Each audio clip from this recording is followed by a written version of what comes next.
let me talk you through a few simple shifts you might not have thought about yet. Let's just look at a few simple things you could start with. For example, setting an intention. Before you even begin, take a moment. This is something I see again and again. We rush onto the mat in the same way we rush through the day. And then we expect the practice to somehow feel different. Clear intention creates direction. It brings focus and energy in what we are doing. Or you could use your breath more. But here's something interesting.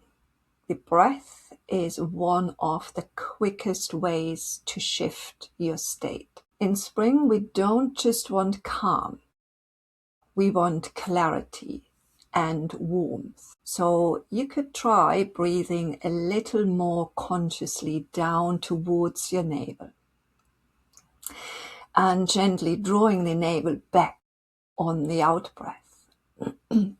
This alone can create warmth and focus without forcing anything. Another way is to create a little bit more heat in your practice. And this is probably the most important shift, because spring is not the time for long, slow, heavy practices.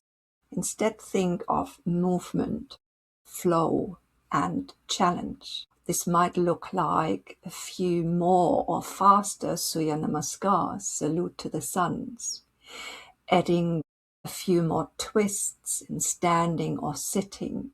Continue with this breathing, including more back bends. In practice, it's about adding some stronger back bends if that is for you. In practice, it's about moving with a bit more energy than usual and staying engaged. So how you can stay mentally engaged? Kapha has a tendency towards a more, let's say, relaxed approach, which can sometimes turn into drifting a little or losing focus or going through the motions. So here's a simple shift that you can implement is lift your gaze away from the floor or straight away to upwards. Sharpen your focus in balancing, for example.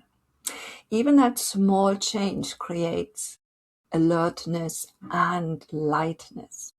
Also, don't be afraid of sweating. Let me pause here for a moment, because this is where many people hesitate. We often associate yoga with slowing down, but in spring, we actually need a little bit more effort, a bit more heat, a bit more engagement. My teacher used to say, we all should sweat at least once a day properly, and it shouldn't be out of fear, but to keep things moving. Spring is exactly the time where that gentle effort becomes really supportive. And then over time, something starts to shift. That heavy, slightly stuck feeling begins to lift.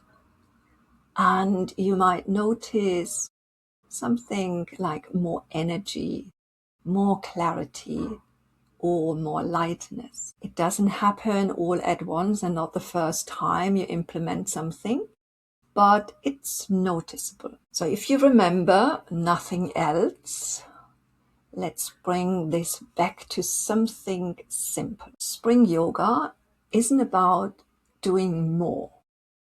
It's about doing things differently. A little more heat, a little more movement, a little more intention. Small, steady changes really do make a difference.